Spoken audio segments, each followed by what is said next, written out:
तो और जो किताबें हैं, जो कहानियों के थीम है, वो ऐसे होने चाहिए कि कोई जब आपको यंग बच्चा 19-20 साल का 18 साल का पढ़े तो उसको लगे कि उसकी बात हो रही है।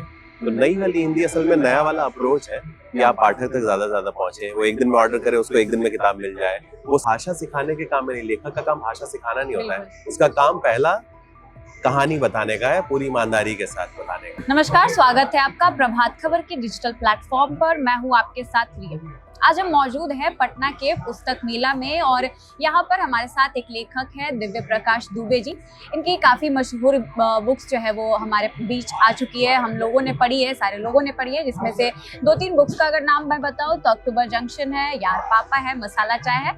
तो चलिए सीधा उनसे ही बात करते हैं। सर बहुत बहुत स्वागत है आपका प्रभात खबर के डिजिटल प्लेटफॉर्म पे। सर, जब हम लोग बाहर खड़े थे, एक स्टॉल पे लिखा हुआ था नई वाली हिंदी। जी। इससे मेरे को एक ख्याल आया कि नई वाली हिंदी और पुरानी वाली हिंदी, क्या तात्पर्य है इससे सर? अब ये सवाल आपका ऐसा है कि पिछले 10 साल से इसी सवाल का जवाब हम लोग दे रहे हैं कि पुराना क्या है, नया क्या है, और हम लोग पुराने में तो नहीं बात करते। देखिए, नई वाली हिंदी जो नारा दिया गया था, जो हिंदू पब्लिकेशन पे आपने देखा होगा, आज से लगभग 11-12 साल पहले जब मैं as a writer, as a लेखक पैदा हो रहा था इस दुनिया में, हिंदी की दुनिया में, तो हमें लगता था कि हम पाठक तक नहीं पहुंच रहे हैं। हम लोग सस्ती किताबें और नहीं छाप रहे हैं, हम लोग पहुंचने की कोशिश नहीं कर रहे हैं। तो और जो किताबें हैं, जो कहानियों के थीम है, वो ऐसे होने चाहिए कि कोई जब आपको यंग बच्चा 19-20 साल का 18 साल का पढ़े तो उसको लगे कि उसकी बात हो रही है। तो नई वाली हिंदी असल में नया वाला अप्रोच है कि आप पाठक तक ज्यादा पहुंचे, वो एक दिन में ऑर्डर करे, उसको एक दिन में किताब मिल जाए। वो सब कुछ, उसकी भाषा, कलेवर, सब कुछ नया हो, वो अप्रोच नया हो। तो वो है नहीं, कोई भाषा के स्तर पे हमने कुछ नया नहीं किया है, वो कि हम पाठक को फर्स्ट रखेंगे। हम ये नहीं सोचेंगे कि हमारे पब्लिकेशन में या कि हमारी किताब सरकारी खरीद में बिक जाए या हमारी किताब कहीं पे लग जाए कोर्स में।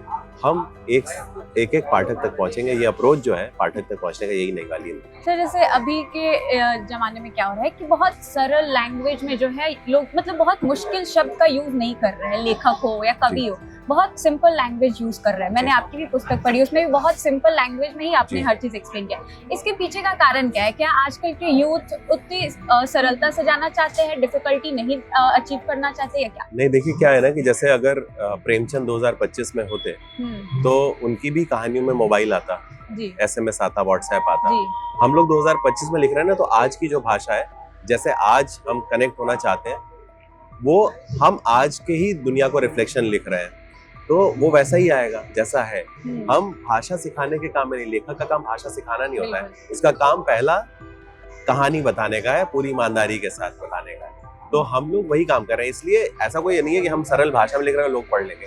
हम उनकी भाषा में लिख रहे हैं जो लोगों की भाषा है, जो है जैसे जो चाय की टपरी पे आदमी खड़ा होकर बात करता है, किसी का बॉस ने डांटा तो बोलता है ना, अरे आज बॉस ने दिमाग का दही कर दिया, शाम को पीकर दिमाग की बैटरी रिचार्ज करनी पड़ेगी। अब ये तो आम आदमी की भाषा है ना, जो अपने बॉस से गुस्सा है। तो हम लोग वही ला रहे हैं। सर, जैसे एक पुस्तक है आपकी अक्टूबर जंक्शन, मैंने खुद पढ़ी है वो बुक। उसमें मुझे सिर्फ 2-3 लाइन जो मुझे बिल्कुल अब तक मेरे दिलों को छुई हुई है। उसमें एक लाइन था कि आजकल के जमाने में कोई सुनने वाला नहीं है जी।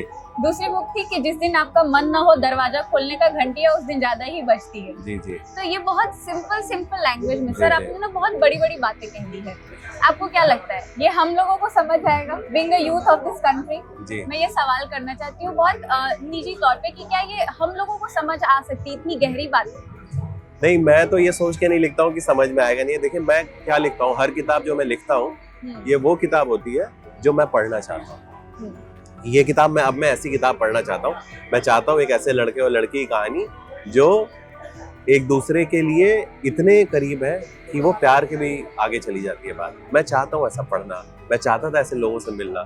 तो मुझे जब वो लगता है कि हाँ, मैं तैयार हो गया हूँ इस तरीके की बात कहने के लिए, क्योंकि अगर आप देखेंगे जब चित्रा के घर में वो सीन है, जब ऐसा होता है, कई बार आप भी जब अकेले होते हैं तो आपको लगता है यार कोई जीवन में कोई ऐसा ही होता है ना, जिससे हम ये बात करते हैं आज मौसम कितना खराब है, आज ट्रैफिक कितना ज्यादा था ना। हम लोग साथ इसलिए थोड़ी ढूंढते हैं कि वो बड़ा आएगा सपनों का राजकुमार या राजकुमारी।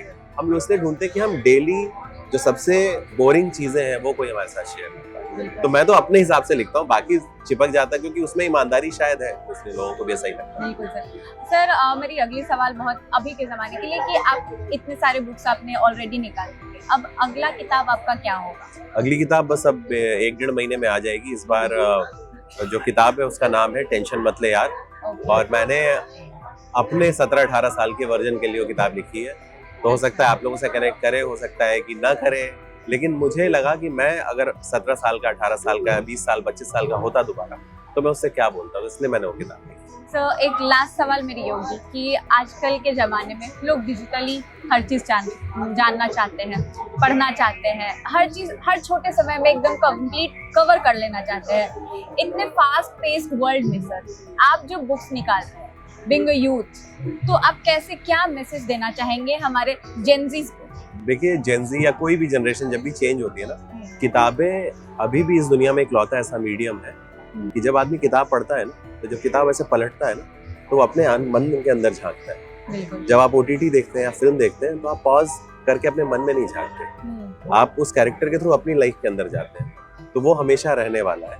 और इसीलिए अगर आपको अपने आप से जुड़ना है, जो इस दुनिया में सारी एंग्जाइटी, सारा टेंशन बहुत ज्यादा है, वो इस बात से क्योंकि हम अपने से कटे हुए, हम अपने आप से भाग रहे हैं, हम स्क्रीन पे जा रहे हैं, हम घूमने जा रहे हैं, हम ये कर रहे हैं, बट हम अपने साथ नहीं है।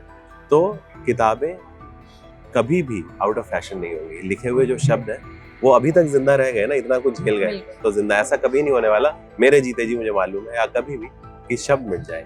अगर आप देखिए तो शब्द और बढ़ रहे हैं। हाँ, और वो स्पेस और हो रहा है। इनफैक्ट अब मैं अभी यहाँ से जिस इवेंट में जा रहा हूँ जबलपुर, वहाँ पे एक कम्युनिटी है। आप सोचिए 2025 में आप इमेजिन कर सकते हैं कोई रेंट पे किताब लेके पढ़ता होगा। वो पूरी कम्युनिटी है 5-7 हजार लोगों की, उनसे मिलने में जा रहा हूँ कल। और वो लोग किताब संडे डिस्कस करते हैं किताबें, क्योंकि डिजिटल वर्ल्ड ने ना बहुत कुछ जो हमारा खो दिया था, अब लोग उसको रिक्लेम कर रहे हैं। सर, एक आखिरी सवाल मेरा ये रहेगा कि पटना के पुस्तक मेला के बारे में आप क्या बोलना चाहेंगे? मैं देखिए पहली बार आया, जब से मैं लेखक बना हूँ 12 साल से, मैं पहली बार पटना पुस्तक मेला, इनफैक्ट पटना ही मैं तीसरी बार आ रहा हूँ। एक बार इवेंट में आया था, एक बार पर्सनल विजिट थी, और मुझे आके इतना अच्छा लगा। और मैं जो ऑर्गेनाइजर थे उनको भी मैंने ये बोला कि मैं अगले साल से यहाँ के लिए हर बार 2 दिन ब्लॉग करूंगा, कि मैं आऊंगा, लोगों से मिलूंगा, जिस तरीके से मिल रहा हूँ बहुत अच्छा लगेगा। तो बहुत बहुत धन्यवाद हमारे चैनल पे आने के लिए। तो ये थे हमारे लेखक, बहुत मशहूर लेखक दिव्य प्रकाश दुबे जी। ऐसे ही और लोगों के साथ आपके बीच आते रहेंगे, तो देखते रहिए प्रभात खबर डिजिटल। प्रभातखबर.com, विश्वास वही, रफ्तार नहीं।